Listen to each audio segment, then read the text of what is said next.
Authentique et humaine, elle parle avec franchise.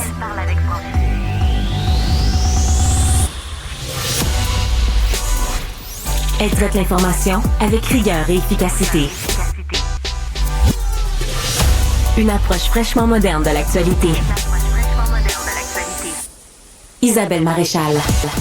Bonjour tout le monde, bienvenue sur ce vol 995 en direction de la bonne destination. Vous êtes au bon endroit.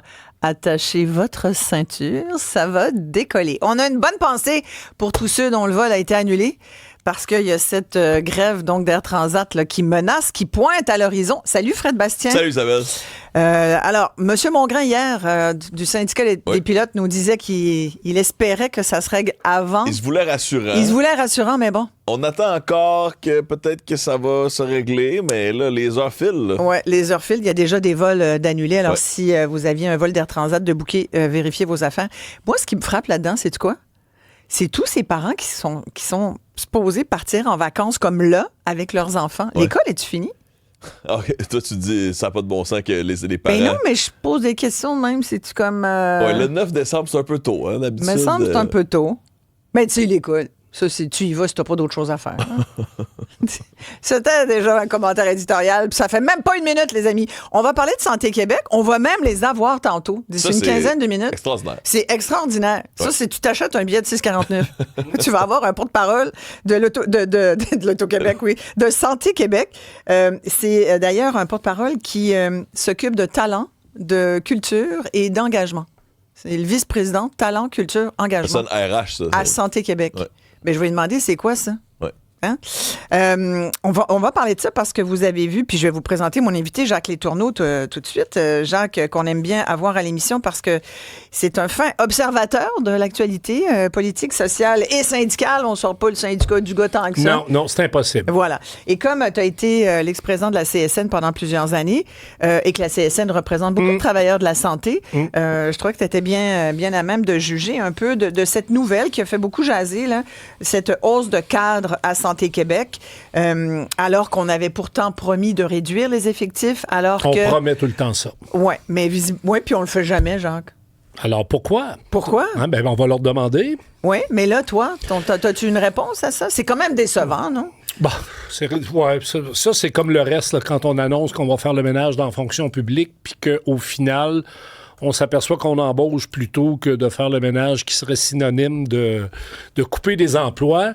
Une des difficultés en santé, puis je m'apprêtais à dire, non seulement on représentait bien du monde, mais moi, je suis les réformes en santé depuis Mme Lavoie-Roux.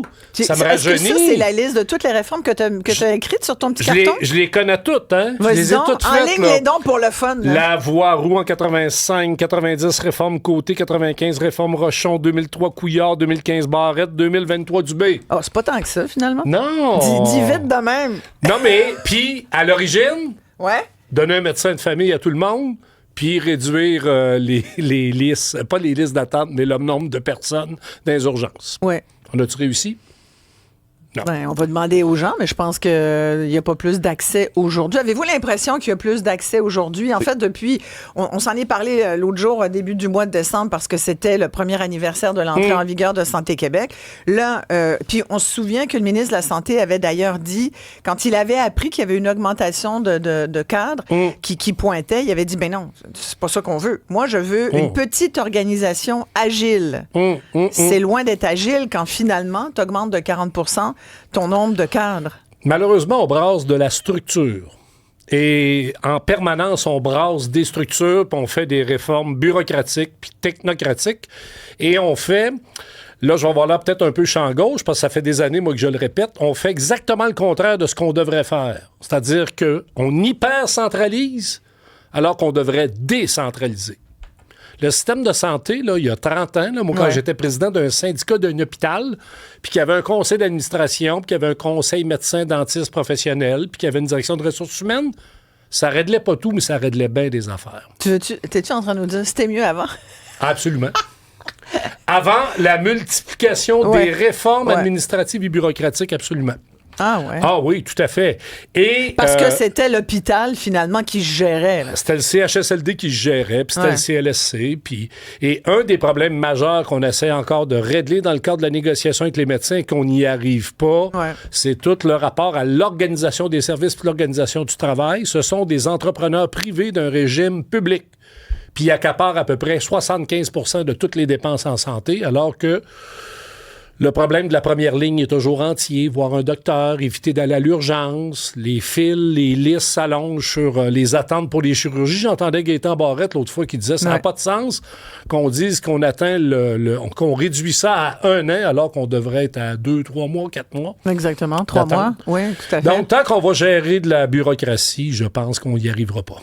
Parce que là, bon, évidemment, Geneviève Biron avait promis, la présidente directrice générale de Santé Québec, on se le rappelle, avait promis de réduire de 20 % le nombre de gestionnaires.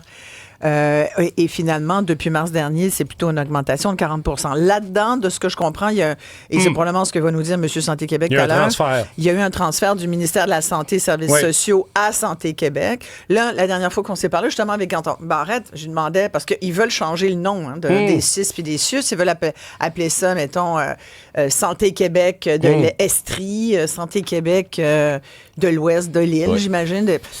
Bon, tu peux changer le nom, mais est-ce que tu changes la structure? Voilà.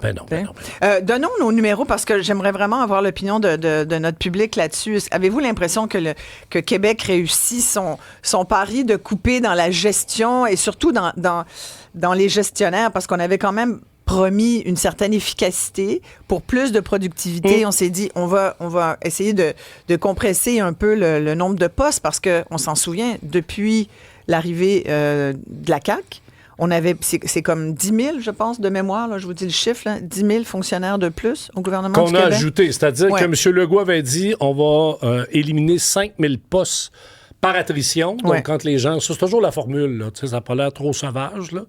Par attrition, c'est ceux qui préparent. Oui, tu prends ta retraite. Ils disent ça à Ottawa tout le temps aussi. Champagne nous a dit ça. On fait ça par attrition. Puis là, à un moment donné, ils doivent s'apercevoir que le fonctionnaire donnait quelque chose. Hein? Ça doit, là. Hein? La personne, elle ne devait pas être assise là 40 heures semaine à rien faire. Fait que là, à un moment donné, il y a une rupture de service, puis ils réaffichent le poste. Puis là, ils finissent le deuxième mandat en déroute politique totale, puis ils nous disent on va couper 5 000 postes. Voilà. Pour nous joindre, 1-877-827-2346 par texto 187 Cube Radio. Oui, il y a déjà Daniel de Marieville qui rappelle ce qu'on vient de dire, c'est-à-dire est-ce que c'était vraiment des transferts du ministère de la Santé à Santé Québec ou des nouveaux emplois en tant que tels? On va pouvoir creuser ça. Puis Guylaine est chanceuse. Elle dit, moi, merci la vie, là, j'en ai un médecin, puis il vient de m'appeler, puis il m'a donné rendez-vous. Alors, on parle encore du fait qu'il y a plusieurs vitesses dans le système de santé. Ceux qui sont récupérés par le système, mais ont souvent un bon parcours. C'est pour tous les autres. Tu parlais de 85. Il y a pas mal plus de Québécois maintenant qu'il y en avait en 85.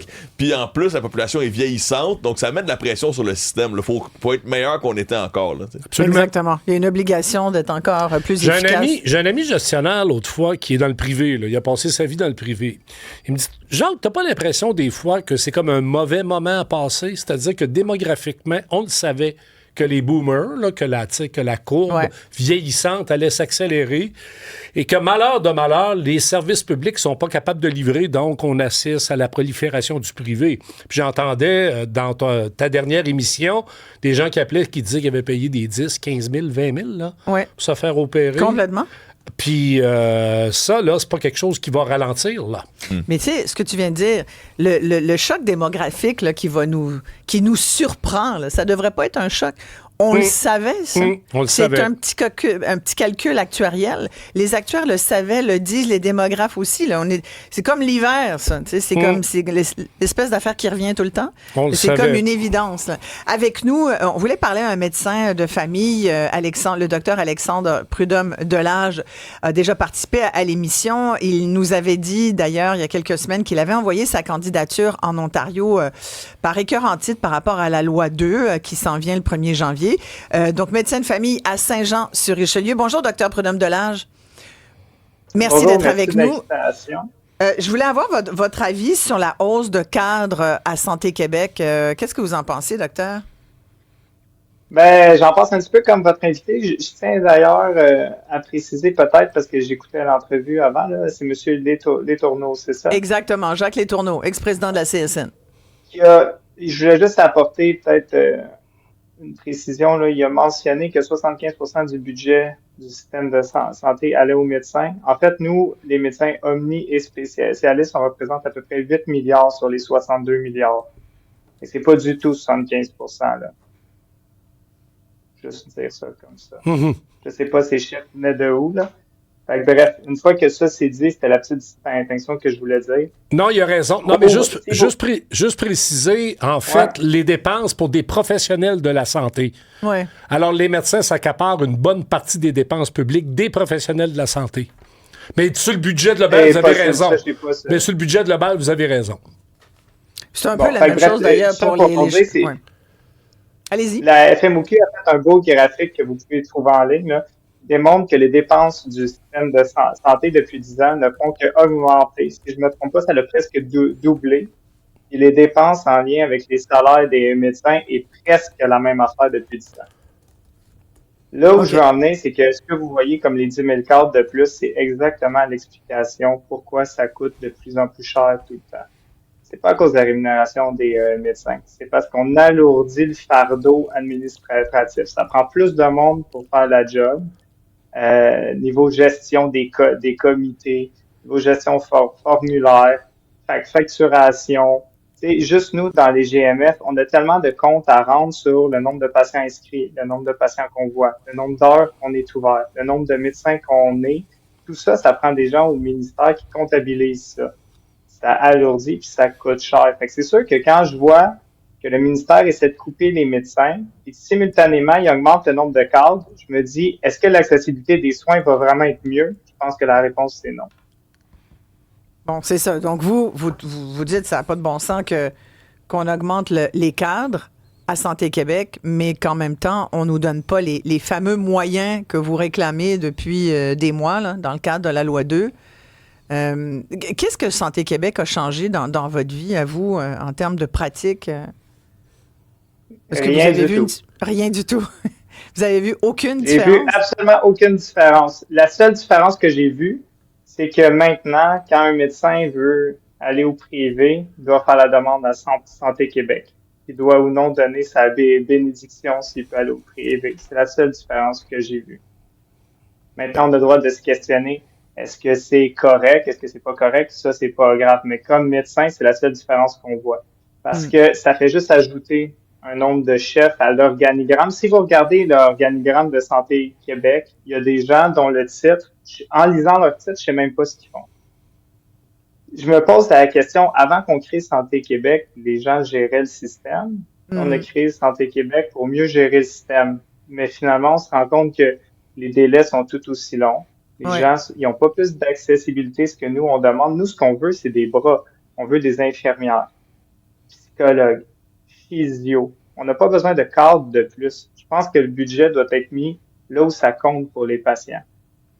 Ben là, quand ils ont fait leur bilan au terme de la première année, Santé Québec, c'est quand même pas mal pété les bretelles cette journée-là pour dire, ben on a réussi à baisser la liste d'attente, par exemple. La liste d'attente des chirurgies, celle qui traînait. Vous avez vu ça, j'imagine, docteur Prudhomme-Delage.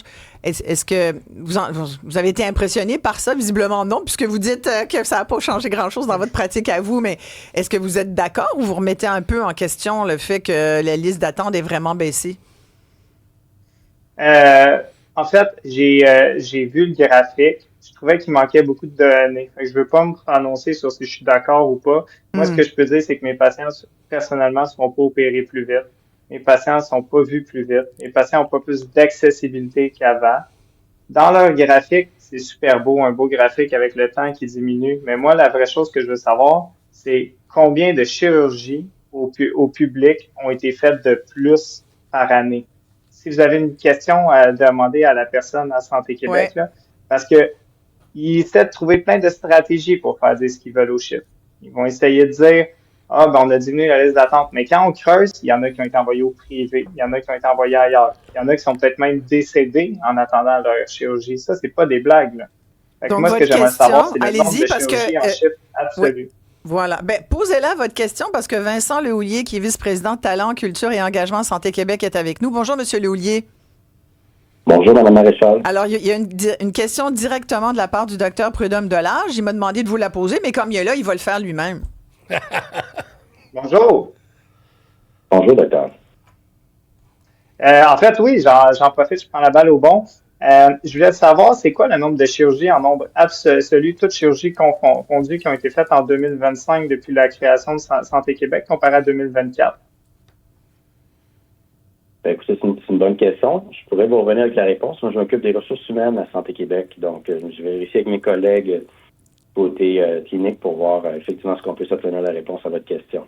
Vous n'avez pas cette donnée-là, vous, Monsieur Lehouillier, hein? Non, j'ai pas ça à portée de la main. Ça serait qui l'aurait? Parce qu'effectivement, c'est quand même important, ce genre de chiffre-là, qui est pas vraiment... Ouais.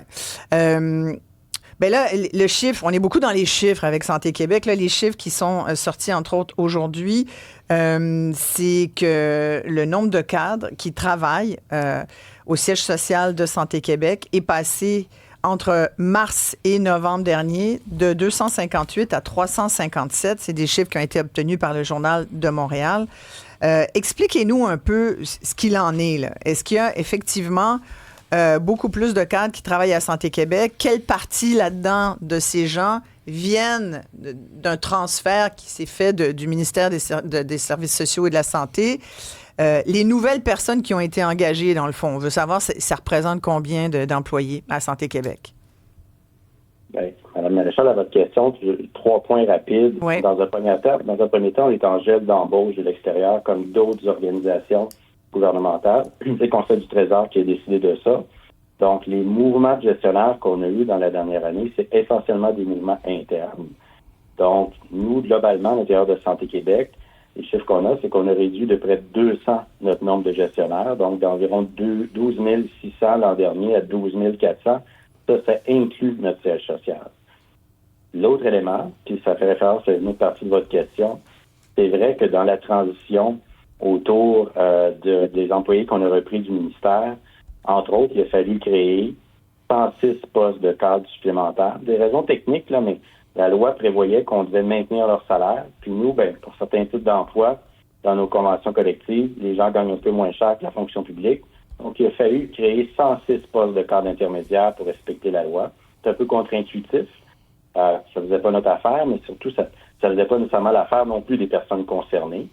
Le troisième élément, c'est que il y a eu des déplacements, effectivement, de gestionnaires des établissements vers des équipes plus transversales, mais c'est justement pour paver la voie sur, je vous dirais, des regroupements de services administratifs, puis faire en sorte de poursuivre sur la voie qu'on s'est donnée cette année. Cette année, on s'était donné une cible de dépenses administratives de 4,66 de notre budget. On l'a dépassé, ça veut dire qu'on a, en dessous de notre cible, on est à 4,23 de nos dépenses qui sont des dépenses administratives. Donc, on a moins de cadres, globalement, que l'an dernier. Le pourcentage de dépenses administratives est inférieur. Oui, il y a eu des déplacements de cadres à l'interne, mais c'est pour paver la voie à une transformation où on voudrait évité de répéter dans chacun de nos 30 établissements des services administratifs qui souvent se ressemblent. On voudrait en regrouper certains pour être capable d'aller chercher des économies d'échelle et continuer de réduire la bureaucratie à l'intérieur de l'organisation, puis qu'on puisse se concentrer le plus possible sur les services directs à la population. Oui. En même temps, j'ai bien compris, vous avez dit qu'il y avait donc 106 cadres, ce qui étaient donc des nouveaux postes. C'est bien ça, M. Lehouillier? On a dû effectivement créer 106 postes pour respecter la loi, dans le fond, qui nous a amené à reprendre un certain nombre d'employés du ministère. Mais la loi disait quoi? Engager 106 personnes? Non, la loi disait, vous reprendrez des gens du ministère, vous devez maintenir leur rémunération. Comme nos conventions collectives dans certains types d'emplois ne nous permettaient pas de le faire, la seule façon de maintenir la rémunération pour ces 106 personnes-là, ça a été de créer des postes de cadres. Parce qu'évidemment, les cadres gagnent souvent un petit peu plus cher que des professionnels, à titre d'exemple. Donc ça, c'est un peu administratif, là, j'en conviens, mais ça explique une partie des postes qui ont été créés au sein de notre équipe transversale du siège social. Donc, c'est des postes. Est-ce que c'est des postes des gens là, qui gagnent? Ils gagnent combien? Là? Parce qu'on a vu qu'un vice-président, par exemple, à Santé Québec, ça peut monter vite. Là, c'est 420 000 ça varie les salaires, mais c'est très bien payé, le Santé Québec. Là. Les gens sont contents là, de leurs conditions salariales, je pense. On essaie d'être compétitif à l'intérieur des règles qui nous balisent, mais pour les 106 postes dont on parle plus de rémunération autour de entre 100 et 110 000 par année. Donc, c'est à peu près là, la rémunération dont on parle à haut niveau. Fait que là, Santé Québec a combien d'employés totaux, vous diriez, M. Lhouillier? Environ 327 000 employés présentement. Là, vous comptez tout le réseau de la santé, finalement, c'est ça? Ben oui, c'est un seul employeur maintenant. C'est ça, ben oui. Non, on est un seul employeur maintenant. Sur le réseau de la santé, compte environ 350 000 employés. Ouais. Santé Québec, là-dedans, on a 327 000 des 350 000 employés. Okay. Donc, nous, c'est une seule grande organisation. Est-ce qu'on a vraiment donc tout transféré à Santé Québec? Là, cette transformation-là, ce transfert-là, il est terminé? Oui, depuis, en fait, la date là, de fusion, là, dans le fond, on parle souvent de notre siège social, mais le 1er décembre 2024, c'est 30 structures qui ont été éliminées pour être remplacées. Donc, les 30 établissements qui regroupent Santé Québec au 1er décembre 2024 ont été fusionnés dans une seule et grande organisation qui est devenue Santé Québec.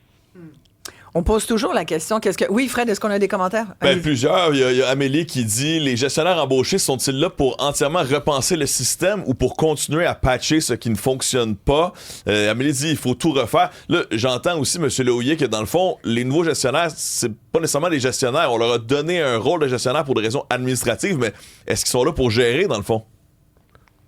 Certains d'entre eux, effectivement, on a eu des situations au niveau des 106 personnes que vous avez concernées, mais de façon générale, les gens, quand ils veulent se joindre à l'aventure, c'est pour transformer l'organisation. Moi, je suis là pour ça. On n'est pas là pour le statu quo. On le voit, là, les enjeux et les problèmes qu'il y a à gérer. On voit les difficultés d'accès au réseau, donc, et à Santé Québec, à nos services. Donc, on n'est pas là pour le statu quo, je peux vous en assurer. Je vous dirais même qu'il y a une certaine impatience qui nous anime aussi, comme des fois peut le ressentir la population.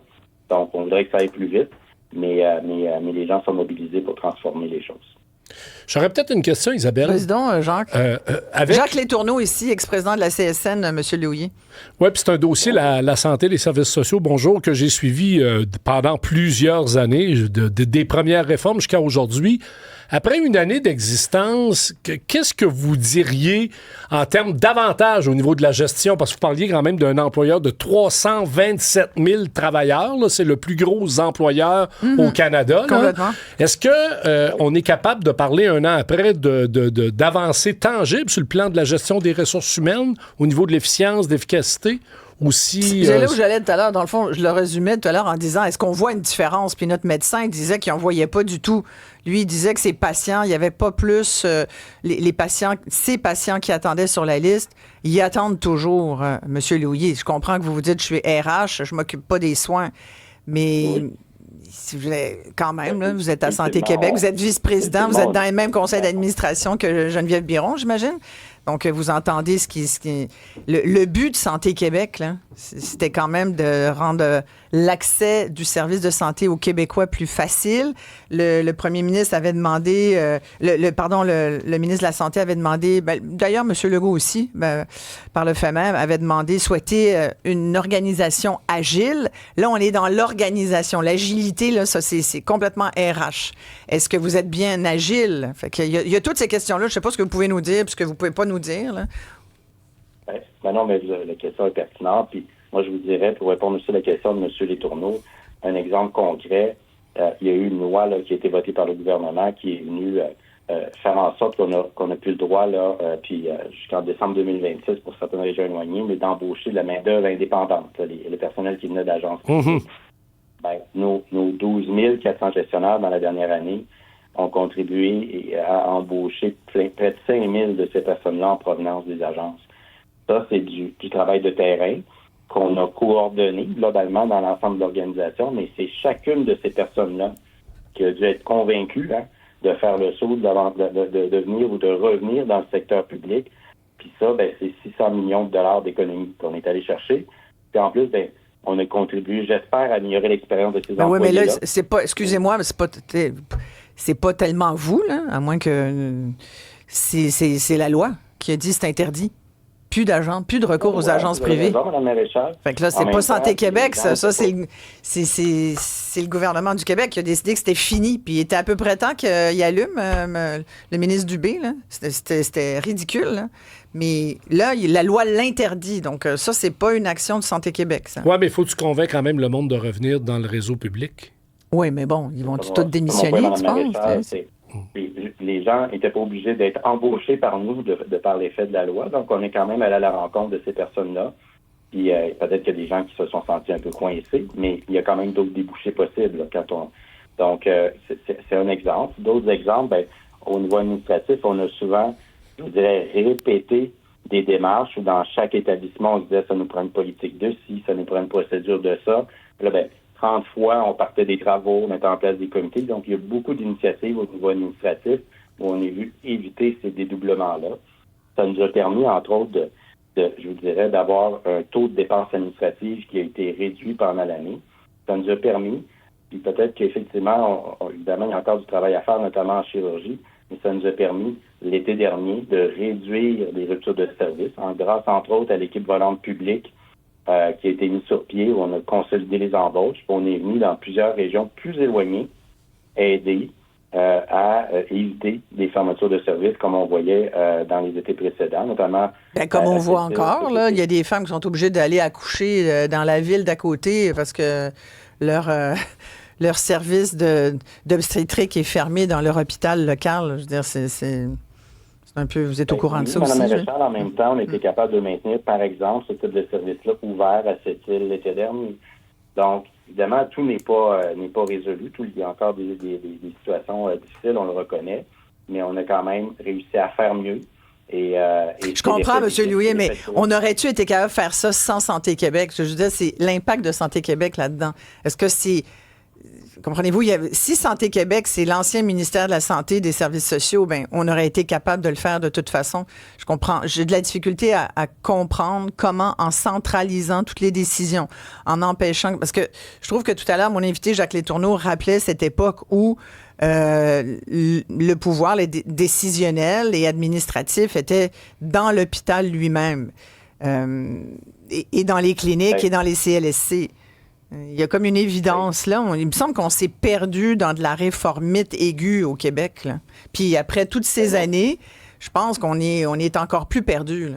Et moi, je le comprends pas, l'apport de Santé Québec, là. Vous me pardonnerez, mais je trouve pas que c'est assez tangible pour le coût que ça représente. Oui, mais tu sais, à la limite, Mme Maréchal, les gens qui travaillent au siège social, puis ils font un bon travail, mais c'est un moyen. L'impact, c'est la mise en commun de toutes les forces des 30 établissements. C'est des gens du terrain, des fois, qui viennent nous voir dans des situations, disent moi, je voudrais bien maintenir tel service ouvert, par exemple, pendant la période des fêtes, mais j'ai tel bloquant.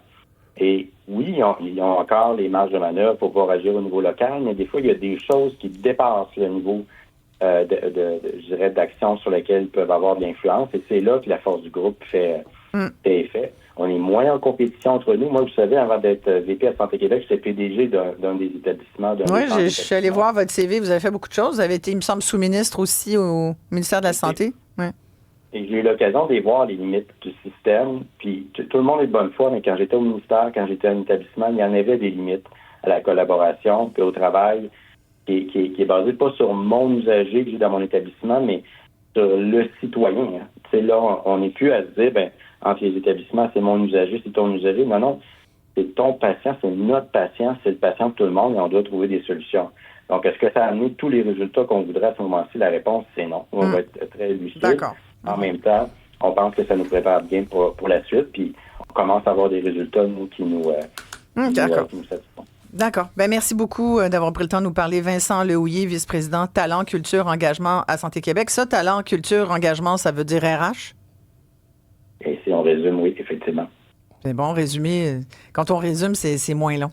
Comme ça, on est plus productif puis on est plus agile. Je dis ça de même. C'est comme les hôpitaux qu'on va appeler Ouais. Santé Québec. Merci, monsieur Louillet. On résume là aussi. Eh, palais. Ouais. Êtes-vous toujours là, tout le monde? J'espère que vous n'êtes pas enfui. J'espère que vous êtes restés. Non, mais écoute, je veux dire, tu peux Non, mais pas t'attendre. je veux pas être dans des meetings de Santé Québec. Tu peux Moi, pas t'attendre. je serais, écoute, non, je pense que je deviendrais hyper TDAH. Mon trouble de déficit de l'attention, il serait exacerbé. Écoute, Il me moi, trouverait bien fatigante. Ouais.